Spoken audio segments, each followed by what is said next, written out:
India market invest মাইন্ডসেটে আপনাদের স্বাগত। যারা চ্যানেল নতুন এসেছেন তাদেরকে বলবো প্লিজ চ্যানেলটাকে সাবস্ক্রাইব করুন, একটা লাইক করুন, বেল আইকনটা প্রেস করুন, তার সাথে অল বাটনটা প্রেস করবেন, তাহলে নোটিফিকেশনটা সঙ্গে সঙ্গে কিন্তু আপনাদের কাছে গিয়ে পৌঁছাবে। দেখুন স্যার, আমরা হচ্ছি ইনভেস্টার। ইনভেস্টার মানে আমরা কোনো কোম্পানির ফান্ডামেন্টাল দেখে বা কোম্পানির বিজনেস দেখে সেই কোম্পানিতে ইনভেস্টমেন্ট করি লং টার্মের জন্য, যেখানে লং টার্মে কিন্তু একটা ভালো ক্যাপিটাল গেন আমাদের সেই কোম্পানিটা কিন্তু বানিয়ে দেয়। লং টার্ম মিনস মিনিমাম 5 বছর, ম্যাক্সিমাম 15 বছর, 20 বছর, 25 বছর, যতক্ষণ না কোম্পানিটা কোনো ফল্ট করছে সেই কোম্পানিটা হচ্ছে আমরা ইনভেস্টেড থাকবো। কেন লং টার্মের কথা বলি? কারণ লং টার্ম হচ্ছে একমাত্র সহজ পদ্ধতি যেখানে আমরা কিন্তু ভালো একটা ক্যাপিটাল গেইন করতে পারবো। দেখুন, এই যে শেয়ার মার্কেটে কিন্তু 90% লোক হচ্ছে মানি লুজ করে। কেন মানি লুজ করে? এই জন্যেই তারা প্রথমেই ঢোকে কিসের জন্য? ট্রেডিংয়ের জন্য বা এফএনের জন্য, ফিউচার অপশনের জন্য। কি খুব তাড়াতাড়ি আমরা হচ্ছে পয়সা তৈরি করবো। দেখুন স্যার, কোনো কোম্পানিকে লং টার্ম পর্যন্ত ধরে রাখা কষ্টকর। কেন? কারণ শর্ট টার্মে কিন্তু অনেক রকম আপস অ্যান্ড ডাউন হতে পারে। যদি সেই কোম্পানির বিজনেস ঠিক থাকে এবং কোম্পানি ফান্ডামেন্টাল স্ট্রং হয়, তাহলে কিন্তু লং টার্মে গিয়ে সেই কোম্পানি অবশ্যই আপনাকে একটা ভালো প্রফিট বানিয়ে দেবে। কারণ বড় বড় ইনভেস্টাররা যারা লং টার্মে ইনভেস্টমেন্ট করে কি পয়সা বানিয়েছে, তাদের সংখ্যা কিন্তু বেশি, যেখানে কিন্তু আপনাকে খুব একটা বেশি এফোর্ট দিতে হবে না।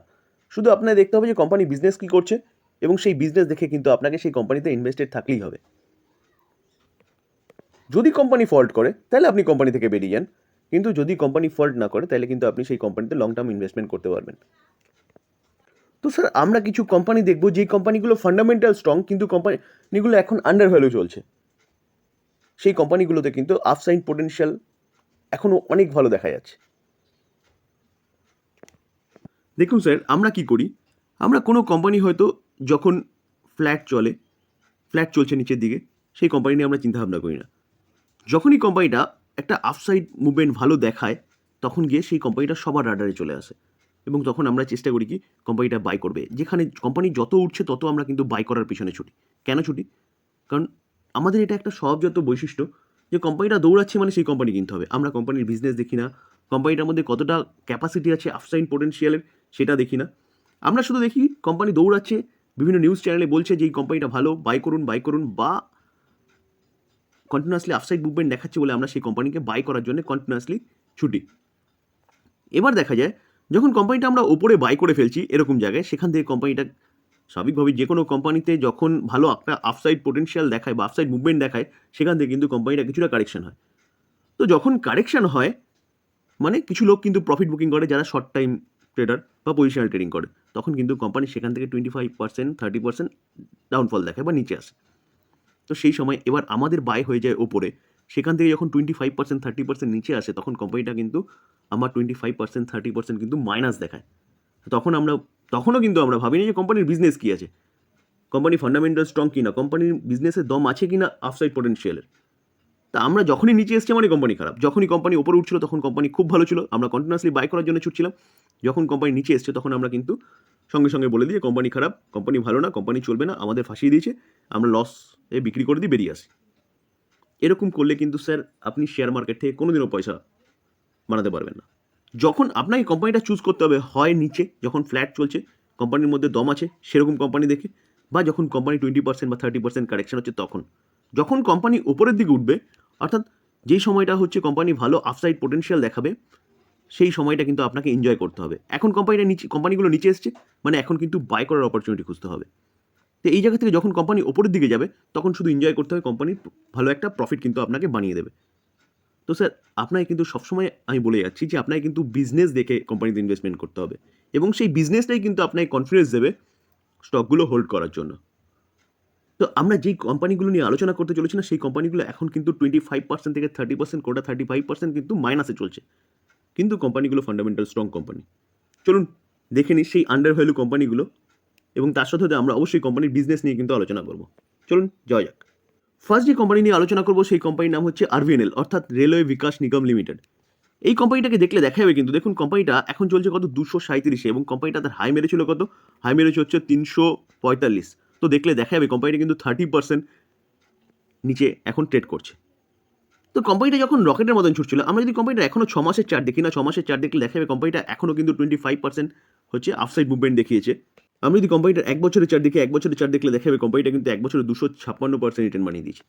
অর্থাৎ কোম্পানিটা যখন রকেটের মতন ওপরে ছুটছিল তখন কিন্তু আমরা সবাই ভাবছিলাম যে কবে বাই করব, বাই করছি, কন্টিনিউয়াসলি বাই করছি। এবার যখন কোম্পানিটা ওপর থেকে কিছুটা কারেকশন হচ্ছে তখন আমরা বলে দিচ্ছি কি কোম্পানিগুলো খারাপ হয়ে গেছে, রেলওয়ে সেক্টরে এই কোম্পানিটা বা সবকটা কোম্পানি খারাপ হয়ে গেছে, কারণ একই রকম সিনারিও কিন্তু সবকটা কোম্পানি রেলওয়ে সেক্টরের মধ্যে দেখা যাচ্ছে। তো কোম্পানিগুলো দৌড়াচ্ছিল কেন? কারণ আমরা সবাই জানি গভর্নমেন্ট কিন্তু রেলওয়ে ইনফ্রাস্ট্রাকচার ডেভেলপমেন্টের কাজ করছে। রেলওয়ে কিন্তু আমূল পরিবর্তনের কথা বলছে আমাদের প্রেজেন্ট যে গভর্নমেন্ট। তো সেই অনুযায়ী সবাই এক্সপেক্ট করেছিল কি এবার বাজেটে কিন্তু অনেক ভালো কিছু আসতে চলেছে রেলওয়ে সেক্টরের জন্য, সেই বাজেটে কিন্তু আশানুরূপ জিনিসগুলো আসেনি। এবার যদি বাজেট বলেন তাহলে এটা হচ্ছে বাজেট কি ভাঙা বাজেট বলে। আসল বাজেট কিন্তু লোকসভা ইলেকশন হওয়ার পরে যেই হচ্ছে পার্টি ইলেক্টেড হয়ে আসবে সেই পার্টি কিন্তু ফুল বাজেট কিন্তু ফুল ফেজের বাজেট কিন্তু পেশ করবে। তো সেই জায়গায় দাঁড়িয়ে এই যে বাজেট, এটা লোকসভার বাজেট, তো এই বাজেটে কিন্তু মানে সাধারণ মানুষকে খুশি রাখার বাজেট। তো সেই জায়গায় দাঁড়িয়ে এই বাজেটে আশানুরূপ আসেনি মানে এই নয় যে গভর্নমেন্ট রেলওয়ে সেক্টর নিয়ে কাজ করবে না। কারণ যে কোনো দেশের কিন্তু মেন বডি যদি বলেন সেটা হচ্ছে ইনফ্রাস্ট্রাকচার, দেশকে ডেভেলপমেন্ট করতে গেলে। তো আমাদের যদি দেখেন তাহলে দেখলে দেখা যাবে কিন্তু রেল হচ্ছে আমাদের দেশের হচ্ছে একটা পরিবহন ব্যবস্থার কিন্তু মেন প্রাণকেন্দ্র। তো গভর্নমেন্ট এর জন্যেই সারা দেশের মধ্যে কিন্তু রেল ব্যবস্থাকে ছড়িয়ে দিতে চাইছে। দেশের আনাচে কানাচে কিন্তু রেল ব্যবস্থাকে ছড়িয়ে দিতে চাইছে। নতুন রেল বলুন, ইলেকট্রিফিকেশন বলুন, হাই স্পিড ট্রেনের গতি বাড়ানো বলুন, বন্দে ভারত ট্রেন বলুন, কি বুলেট ট্রেন বলুন, সব কিন্তু আসতে চলেছে আরও বেশি বেশি করে। তো তার জন্য কিন্তু গভর্নমেন্ট লক্ষ্যমাত্রা রেখেছে কত 54 লাখ করোড়, 54 লাখ করোড় খরচা করতে চলেছে কোথায়? রেলে। কত? 2030-এর মধ্যে স্যার। তো সেই জায়গায় দাঁড়িয়ে কিন্তু এই যে রেলওয়ে ইনফ্রাস্ট্রাকচার ডেভেলপমেন্টের কাজ, এই কাজ কিন্তু স্যার শেষ হয়ে যায়নি, এই কাজ এখনও আছে। তো সেই জায়গায় দাঁড়িয়ে এই যে কোম্পানিগুলো খারাপ হয়ে যায়নি, কোম্পানিগুলো এতটা আপসাইড মুভমেন্ট দেখিয়েছে, কিছুটা তো দম নিতে দেবেন। তারপরে কিন্তু কোম্পানিগুলো আবার উপরে উঠবে। দেখুন, কোনো বাই রেকমেন্ডেশন নেবেন না, আমি যা স্টাডি পারপাস আলোচনা করছি, তো সেই জন্য কিন্তু আপনাদের সাথে এই কোম্পানিগুলো নিয়ে তুলে ধরছি বা আলোচনা করছি।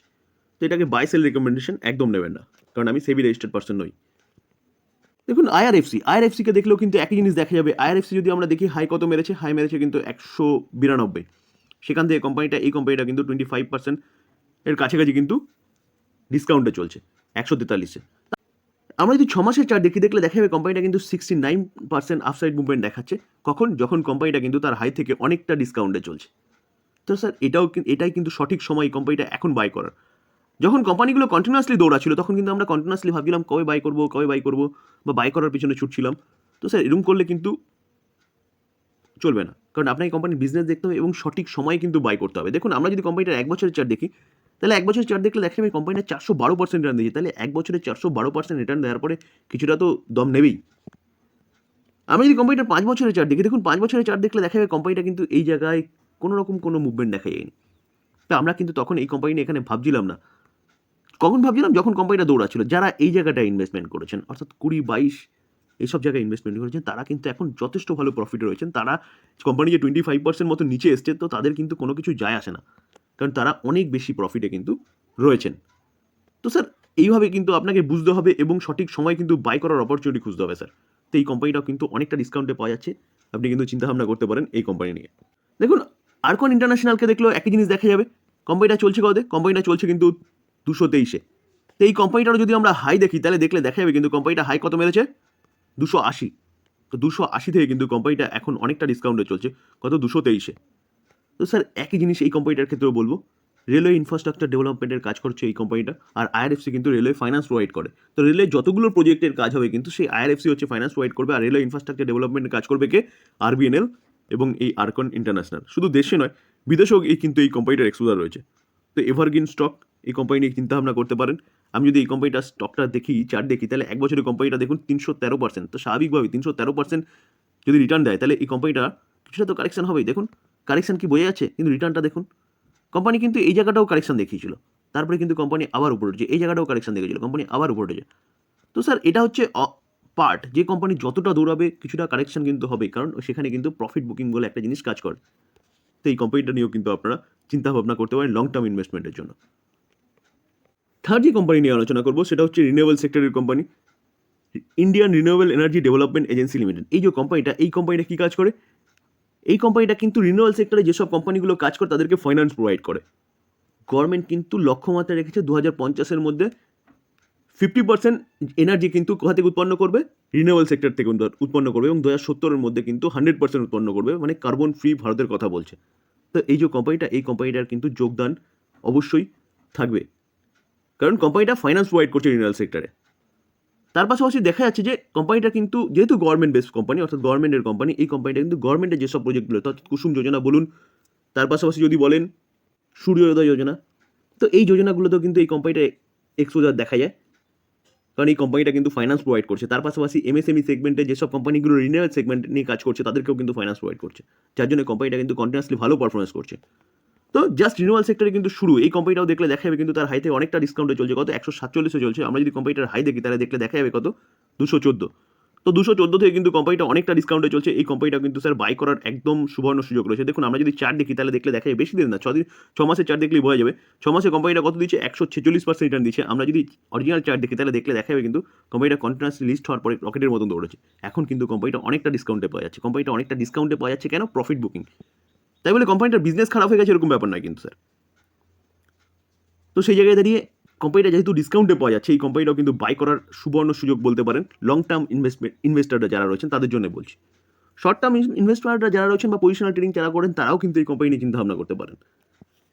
তো স্যার যদি আপনার মনে হয় যে রিনিউয়াল সেক্টর ভালো করবে বা রিনিউয়াল সেক্টরের ভবিষ্যৎ আছে পরবর্তীকালে, তাহলে কিন্তু এই কোম্পানি নিয়ে চিন্তাভাবনা করতে পারেন, কারণ এই কোম্পানিটাও কিন্তু অনেকটা ডিসকাউন্টে পাওয়া যাচ্ছে। নেক্সট যে কোম্পানি নিয়ে আলোচনা করবো সেই কোম্পানিটা হচ্ছে এনএইচপিসি।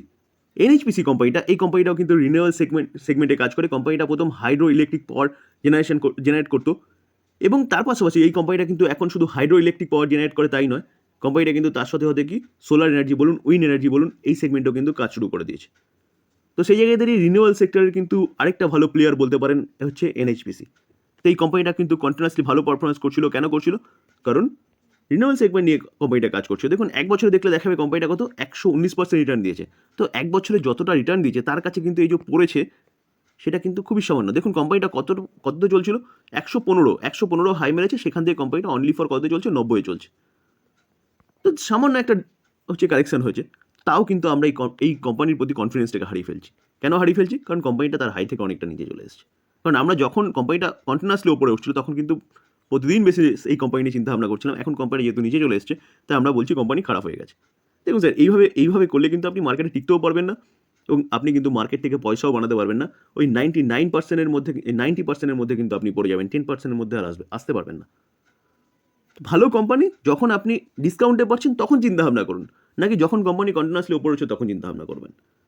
তো স্যার এই কোম্পানিটাও হচ্ছে কিন্তু বেস্ট কোম্পানি লং টার্ম ইনভেস্টমেন্টের জন্য। যদি দেখুন আমরা যদি কোম্পানিটার 5 বছরের চার্ট দেখি তাহলে 5 বছরের চার্ট দেখলে দেখা যাবে কোম্পানিটা কিন্তু 258% রিটার্ন দিয়েছে। আমি যদি ম্যাক্সিমাম চার্ট প্যাটার্ন দেখি তাহলে ম্যাক্সিমাম চার্ট দেখলে দেখা যাবে কোম্পানিটার বিজনেসে আগে কোনো দম ছিল না। কোম্পানির বিজনেসে এখন কেন দম এসছে, কারণ গভর্নমেন্ট হচ্ছে রিনিউয়াল সেক্টর নিয়ে কাজ করছে, অর্থাৎ এই কোম্পানিটা কিন্তু প্রথম থেকে হাইড্রো ইলেকট্রিক পাওয়ার সেগমেন্ট নিয়ে কাজ করতো। তো গভর্নমেন্ট এখন হাইড্রো ইলেকট্রিক পাওয়ার বা রিনিউয়াল সেগমেন্টের যেসব পাওয়ার জেনারেশন এর ব্যাপারগুলো রয়েছে সেগুলো নিয়ে চিন্তাভাবনা করছে, অর্থাৎ সোলার বলুন কি উইন্ড বলুন। তো এই কোম্পানিটা কিন্তু 3টে জিনিস নিয়েই কাজ করছে। তো বেস্ট কোম্পানি, বাই করার কিন্তু বেস্ট অপরচুনিটি। তো স্যার এই ছিল কতগুলো আন্ডার ভ্যালু কোম্পানি যেগুলো কিন্তু এখন অনেকটা ডিসকাউন্টে পাওয়া যাচ্ছে। এই কোম্পানিগুলো নিয়ে কিন্তু চিন্তাভাবনা করতে পারেন যদি আপনি লং টার্ম ইনভেস্টর হন, মিনিমাম 5 বছর, ম্যাক্সিমাম 10 থেকে 15 বছর, 20 বছর, তাহলে কিন্তু কোম্পানিগুলো আপনাকে ভালো একটা ক্যাপিটাল গেইন কিন্তু বানিয়ে দেবে বা আপনার স্বপ্ন কিন্তু পূরণ করে দেবে। এই ছিল আলোচনা। যদি আলোচনাটা ভালো লাগে, যা চ্যানেল নতুন এসেছেন তাদেরগুলো প্লিজ চ্যানেলটাকে সাবস্ক্রাইব করবেন, একটা লাইক করবেন, বেল আইকনটা প্রেস করবেন, তার সাথে অল বাটনটা প্রেস করবেন, তার নোটিফিকেশনটা কিন্তু সঙ্গে সঙ্গে আপনাদের কাছে গিয়ে পৌঁছাবে। থ্যাংক ইউ, ভালো থাকবেন।